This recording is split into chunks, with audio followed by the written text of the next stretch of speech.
Sinasabi ng mga salita ng makapangyarihang Diyos. Ang ika-6 ay ang pagkawasak ng katawan at isip. Aling bahagi ng tao ang winawasak ni Satanas? Winawasak ni Satanas ang iyong isip. Inaalisan ka ng kakayahang tumutol, na nangangahulugan na ang iyong puso ay dahan-dahang bumabaling kay Satanas nang hindi mo sinasadya.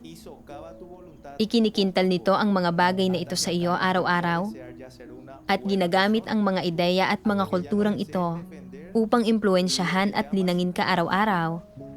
Unti-unting sinisira ang kalooban mo upang huwag mo nang gustuhing maging isang mabuting tao, upang huwag mo nang naising manindigan para sa tinatawag mong katarungan.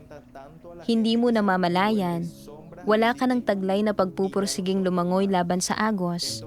Sa halip, ay magpapatianod na lang dito.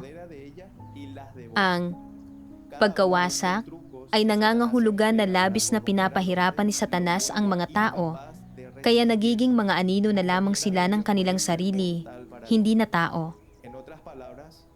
Dito sinasamantala ni Satanas ang pagkakataon para lamunin sila. Bawat isa sa mga pandarayan na ito na ginagamit ni Satanas upang gawing tiwali ang tao ay nagdudulot sa tao na mawalan ng kapangyarihan na lumaban. Alinman sa mga ito ay nakamamatay sa mga tao.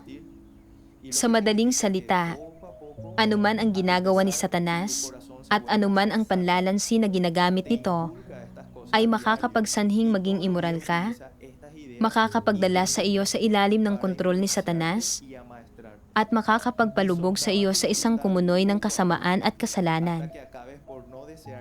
Ito ang mga pandaraya na ginagamit ni Satanas upang gawing tiwali ang tao.